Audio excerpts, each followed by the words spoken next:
Hello, hope everything is going well for you folks today.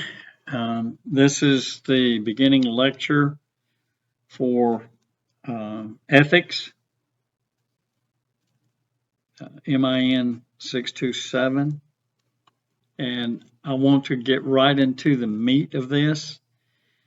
Uh, when I did my PhD, ethics wasn't even introduced to us until midway through our um, program, our curriculum. And I don't think that that's correct. I think that we should have been introduced to this right away. So that's what we're doing. We're throwing this at you right away. Later sessions, i.e., semesters, we may rearrange this. We'll see. If that's the case, then you would be getting this at a later time in your walk through the degree or certificate, whichever you are involved with. So, with all that being said, let's get you introduced to this powerful part of counseling. This can make or break you. This can get you in a lot of trouble if you don't do it right. So, that's what we're going to do. We're going to, hopefully, I'll scare you a little bit. Ethics is powerful. I think I've said that. It's extremely important. It's not just a set of rules, not a set of rules to memorize. It's a framework. It's a framework that helps counselors protect clients, helps maintain trust, it helps make sound decisions when situations are complex or uncertain. What you're going to find out if you become a counselor is that there's no neat little package. People don't come in with these labels stapled onto their face that looks like a textbook. You many times don't know what you're getting into, and you have to sort through it. And you have to carefully sort through it so that you don't violate any ethical standard. So that's the gist of this. Make sure that I understand that I'm going to be facing things that I may not have a clue about until the sessions begin, and don't forget about the ethical standards necessary. Ethical practices are not optional. You have to avoid harm to the other person, that is the client. We like to call them a client rather than a patient. That doesn't sound good. It sounds like they're sick. You don't want to harm the client, but you don't want to harm yourself either by getting yourself in trouble. So what are you going to be dealing with? It's so strong that it could cause problems. You're dealing with a person's personal life deeply, and that they're at a point in their life where they're very vulnerable. And there are a lot of decisions that have to be made that are difficult for them, and maybe for you for that matter. Counselors have to be prepared to act with integrity and fairness, have to be able to act with care. If you're going to do this, you better be ethical. It ensures that the counseling remains safe, it remains respectful, and it remains effective. You establish a relationship with a client. Now, let me clue you in here. People come to see a psychotherapist or a counselor. It's kind of one and the same. Psychotherapy is a little more deeply involved in counseling. As you know by now, we deal in the here and now rather than what happened 10 years ago. Nonetheless, you may be hearing stuff from a client they won't even tell to their spouse or their own members of their family. But you are an outside entity, and sometimes they feel like that's what they need. And you better make sure that you earn their trust. So that's the opening salvo. What is ethics? What does ethics mean? It's principles, it's values that guide behavior. That's a blanket definition. But we apply it this way. We apply it when a person, you, are deciding what is right, what is fair, and what is responsible. I'll give you an example if I can think of wording that won't scare you away. Just happened the other day. Now, I'll come up with it later. Fits right into this though. So in counseling, ethics includes both formal codes of conduct and then your commitment to professional values. So if I tell you that what I'm going to say to you is going to be a little painful, but it's not meant to hurt you, that's what we're talking about here. You're going to have to say things that people don't want to hear necessarily. That's what happened the other day, and I'm trying to put it together in my mind on the fly so I could relay it to you. While it is on my mind, let me say this to you, and hopefully by now you've heard this. Never, ever in a counseling session, and I'm a chaplain too, never would I ever say to someone, I know how you feel. Because guess what? You don't. You're not them. And that's loosely in the realm of ethics. That's more in a professional approach to counseling. But don't ever say that. That's not going to get you put in jail. What's it going to do? It's going to turn your client off. So counseling is a formal set of codes. It's your commitment to abiding by those things. And what it typically includes is doing good, avoiding harm, respecting autonomy, and I'll readdress that in a moment, being honest and treating people fairly. Respecting autonomy. What does autonomy mean? I can't believe the number of classes I asked them to tell me the meaning of autonomy, and they don't know. It's very simple. It's independence. Why do I want you to be independent? Well, you're going to be relying on me for answers as your counselor. But if you get overly reliant, then I can't give you the room you need to make decisions on your own. I don't want to be making all your decisions. I want to guide you down the pathway to decisions. I hope that makes sense.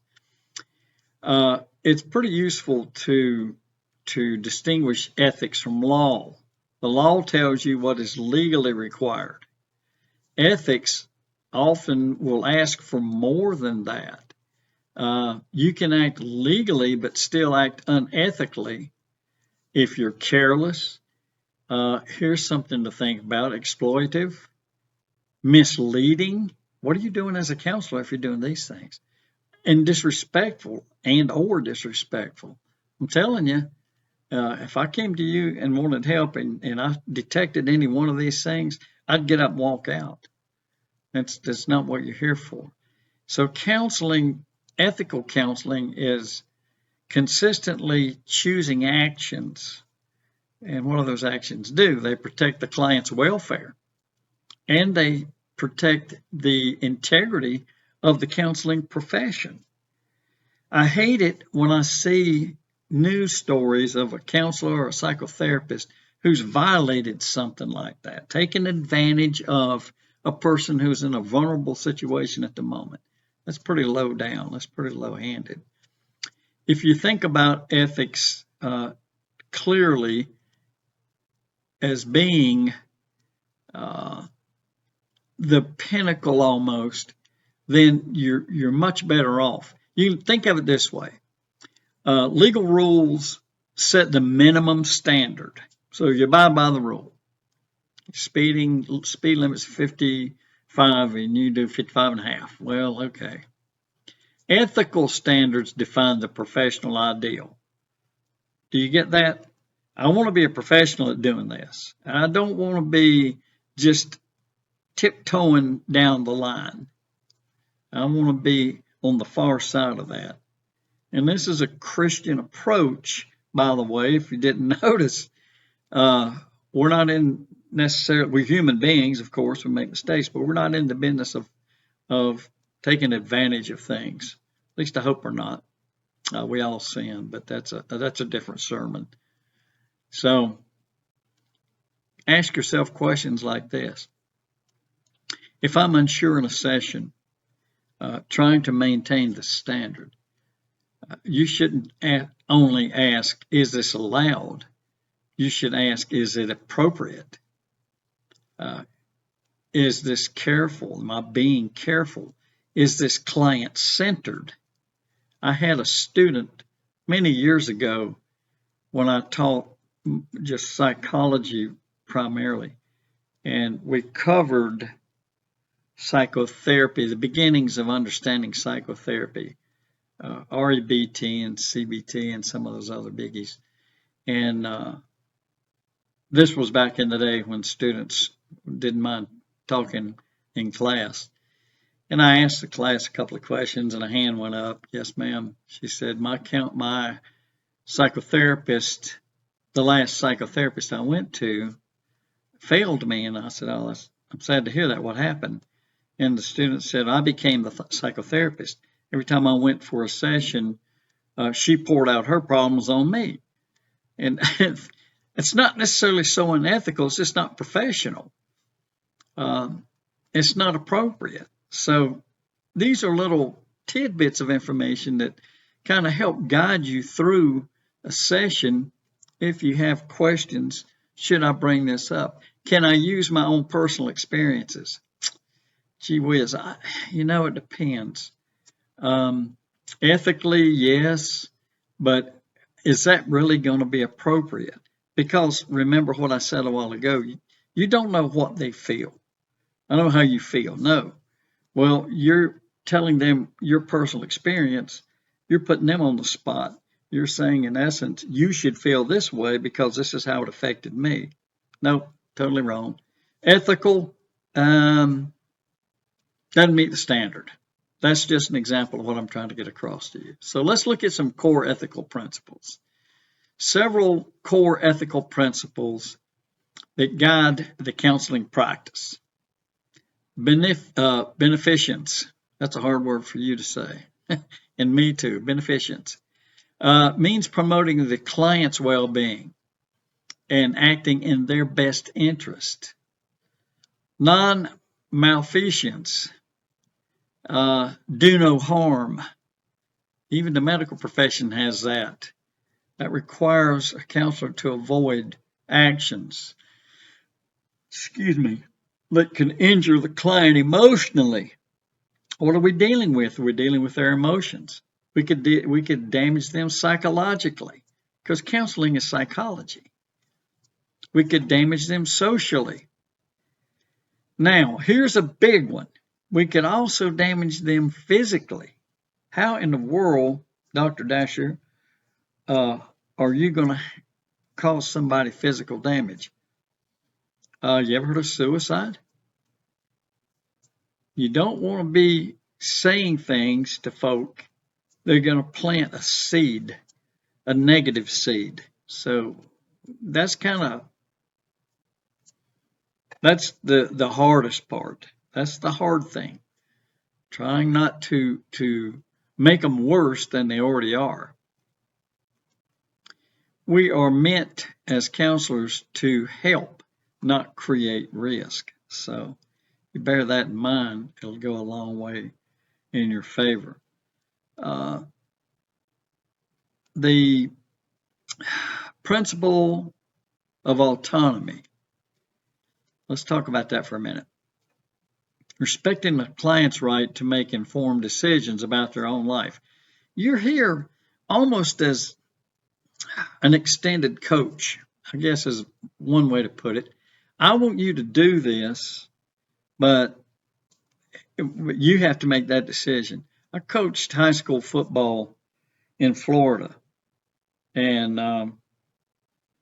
one of the things I learned is, number one, football in Florida is one of the major religions, particularly high school football. So you have to be careful how you go about your coaching business. But what I learned about that is it's okay to demonstrate or explain, but then the player has to go out and perform it. I hope that makes sense. And that's what we're talking about here. respecting our client's right to make informed decisions about their own life. Now, obviously, if they're there in a counseling session, they've probably made some decisions that they wish they hadn't made. And we're not there to browbeat them about those decisions. We're there to create outlets to correct what's gone wrong. So we don't want to control you don't want to control your client, or you don't want to pressure them into choices. What you want to do is provide information. Reflection is a good way of sharing here, by the way. So we want to support reflection. Let them talk to you about how they feel about it and honor their values whenever possible. You're probably, if you're going to go through with this whole program, become a counselor, whether you're licensed or whether it's in the confines of the church, unlicensed, it doesn't matter. You're going to have the same training. You need to understand that you're going to have people come to you with different value systems. So honor the client's value system sounds simple enough. Believe me, it's not that simple. You don't know what their value systems are. You don't know what their priority lists are like. You don't know what their idols are like if they have something other than the Lord as their idol. So these are things that you have to give a lot of thought to. Fidelity involves trustworthiness. It involves honesty. Integrity is another word for that. And keeping professional promises, even down to the times that you set. Okay, we're going to meet at 1:30, and we'll meet together from 1:30 to 2:30. Honor that. That's important. It's important to them. They make arrangements to be there. It's as simple as that. And what does that appear to be like if you set the guidelines and then you don't abide by them? Well, they're probably going to look for somebody else to help them because they're not going to trust you. So I need to be sure that I'm keeping professional promises. That doesn't just mean time, obviously. If you think it does, maybe I've missed explaining it to you. It's in everything. I'm going to help you with this. Here's what we're going to do, and then do it. And keep in mind we, because it's both. Fidelity, trustworthiness, honesty, keeping professional. Clients need to know that you are dependable. They need to know that you are consistent. And here's a biggie, they need to know that you're truthful. Sometimes people can see right through phoniness. Justice. That means fairness and equal treatment. There's no room for bias in the Christian world, and there's certainly no room for bias in counseling. I can't pick and choose who I want to counsel, and I need to know how to counsel everybody. If you were in the master's degree program, if you are in it, you'll be taking a course at some point, if you haven't already, about multicultural counseling. I love that class because you get to talk about the different ways people's culture dictates what they do. How do they go about receiving counseling? Some cultures say if you're a male and you seek out counseling, you're a very weak person. That's a unfortunate set of circumstances. We've been working for 100,000 years to try to explain to people that it's not weakness. You can't help it. It's like me accusing you of being weak because you went out and caught COVID or the flu. Can't help it. So we can't discriminate. We got to be equal and fair. No discrimination, no unfair advantages, no disadvantages. You don't do counseling based on identity, background, or personal preference. You do it genetically, generically. In other words, you shouldn't see color or anything, race, anything. They're human beings. Here's a principle that's rather different for you. Veracity. What is that? That's a fancy word. It means truthfulness. You have to represent yourself honestly. You have to represent your credentials honestly, your training. And here's one that a lot of people don't like: limits. Admit your limits. There's this word called referral. If somebody comes to you for counseling and they've got a pretty serious drug problem, and you know that you're not going to be equipped to deal with that, then you need to refer them to someone who's a drug counselor or somebody in psychotherapy that specializes in drug treatment. Don't try to be Superman or woman, because it's not going to work. And then self-respect. You got to maintain your own professional integrity and your own well-being, for that matter. We call that self-care, by the way. You got to be in shape to practice responsibly, right? You got to know when you're not meeting that standard. You got to put all of these things together, and to do that, if you're capable of that, and if you get it done, then you have created this moral structure of counseling, something that we mentioned way back at the beginning. Take a breath, because I want to talk to you about confidentiality and practice and privacy. Confidentiality in your practice and privacy is what I'm trying to get my mouth to say. Most important ethical duties in counseling. Wow.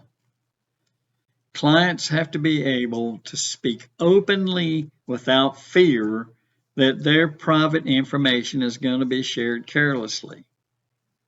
No Facebook, no X, none of that stuff. What's in the office stays in the office. Can I confer with other counselors if I've bumped into a stone wall and I don't know what to do? Yeah, you can do that. But you have to be able to protect what the client discloses. Keeping records secure. In education, we have this thing called FERPA, and medical people and mental health people have HEPA. These things that protect people's privacy. I have to be able, as a counselor, to explain the boundaries of confidentiality. What are we doing all this for? Relationship. And that's something maybe I should have mentioned already. Let me mention it now, what's on my mind. What are you doing in this deal? Somebody comes to see you. Is this just a one-off? How you doing? Nice to meet you. See you around? No. You're building a confidential, trusting relationship.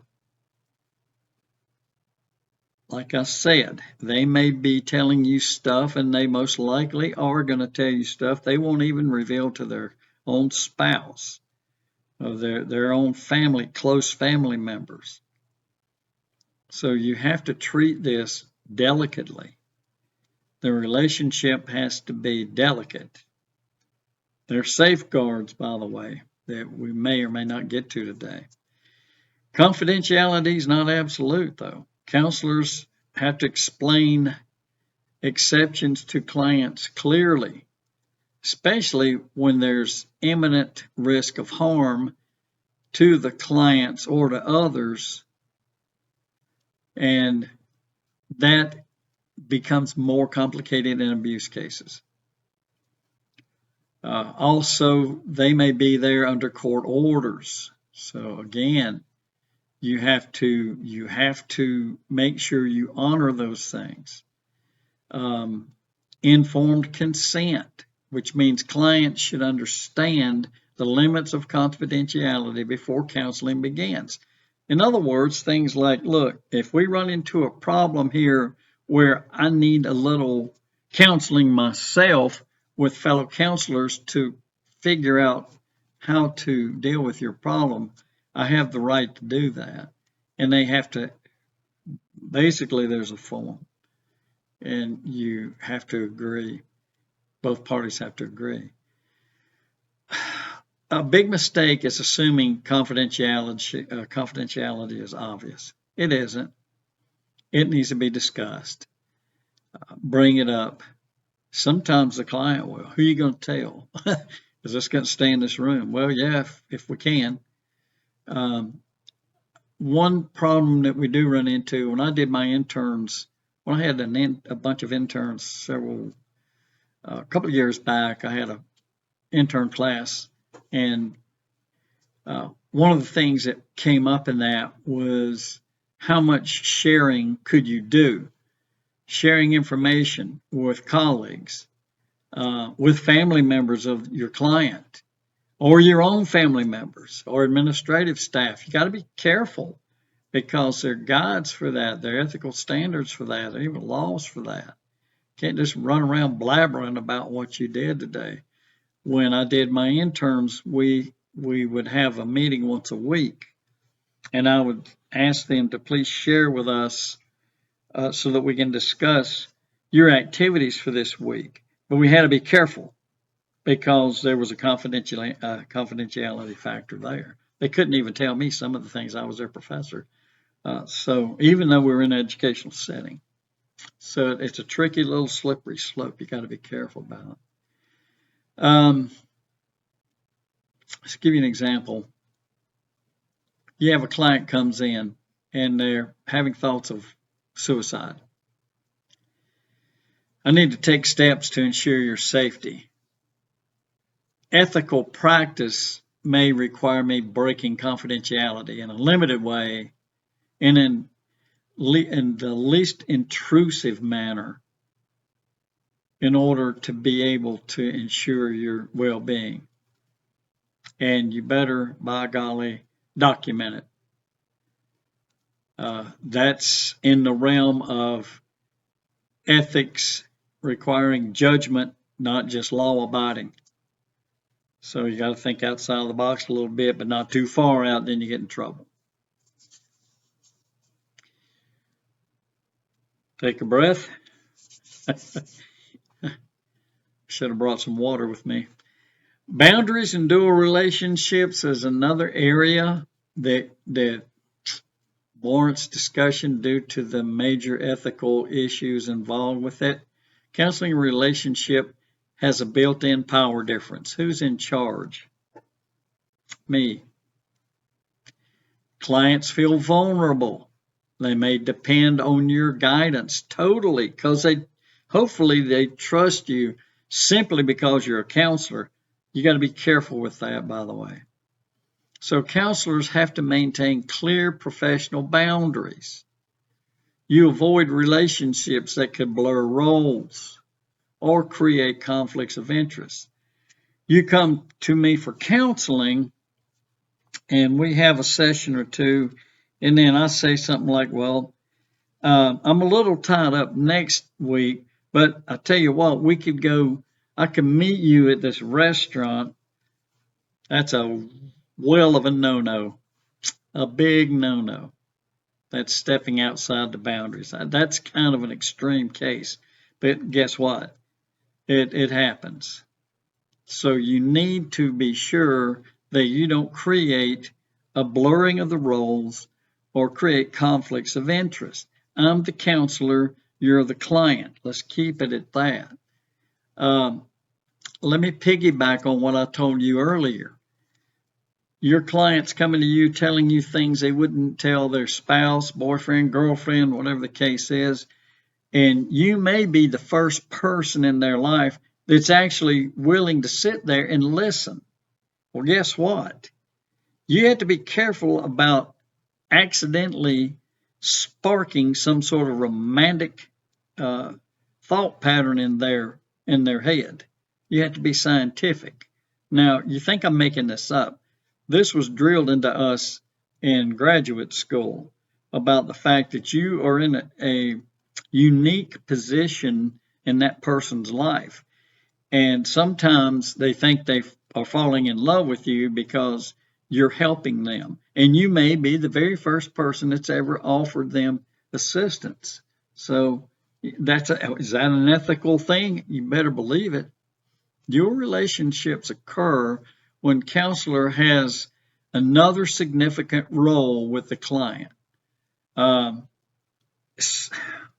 friends, business partners, employer, family member, you know what? It's kind of better to try to steer away from those. Sometimes they're unavoidable in small communities, but you still have to reflect on that. What position am I putting us in, myself and the client?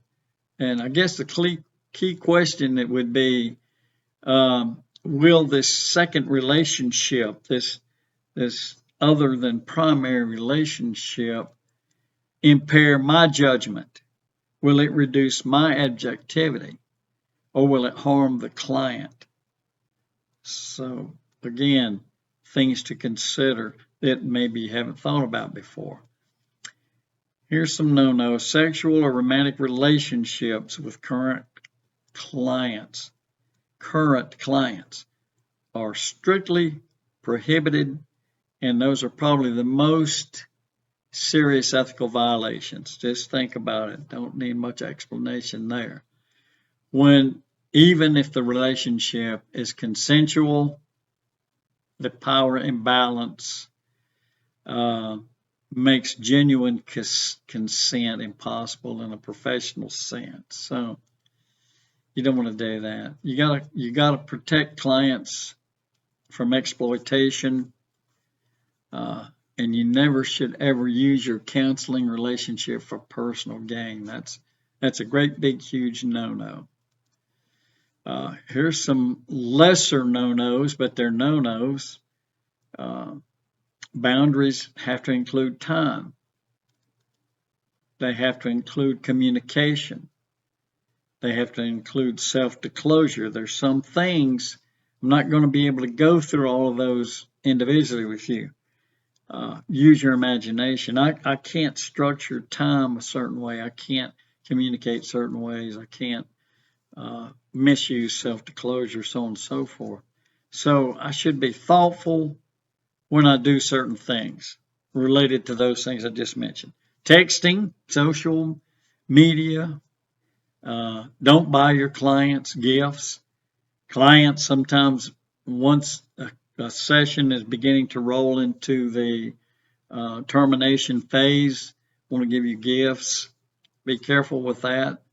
And then sometimes there are things that haven't been discussed related to the reason they're in counseling, and now they feel like it's okay to tell you. Personal disclosures is what we call those. Be careful about these things. And be careful about you. Oversharing your own self, oversharing your own life.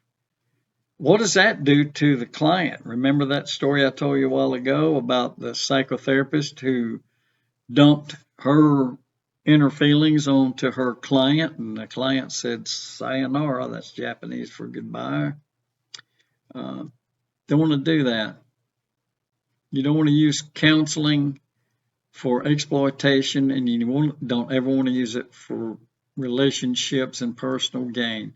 All of that is a no-no. And you don't want to take the spotlight off the client.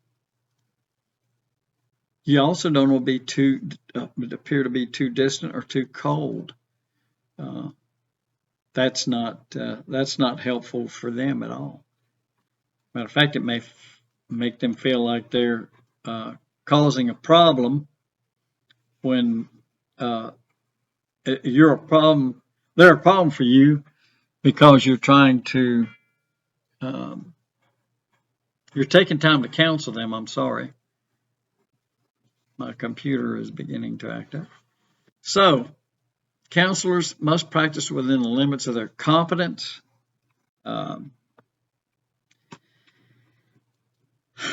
I guess probably it's a sad thing, but it's rather uncommon that sometimes counselors think they can do more than they can really do. Don't get locked into that. You're not Superman. You're not Superwoman. You have the education and the training and the supervised experience and the ongoing professional development needed to serve a client appropriately. If you lack skills in an area, then either seek supervision or refer or get additional training, whatever the case is. So let's close this. Ethics in counseling is about protection, protecting clients and self-care, protecting yourself, preserving trust, protecting confidentiality, practicing with professionalism. Your role is not only to be kind, but you need to be kind and responsible, and you need to be well informed. Remember boundaries, stay within your competence, tell the truth, and consult with colleagues when you're unsure. You don't learn it once and forget it. This will be an ongoing process. And ongoing professional commitment is what it takes to shape every part of counseling. Okay, so we're over 30 minutes, and that's good. This is one of many lectures you'll be exposed to in various ways. I hope that this worked out for you as far as understanding.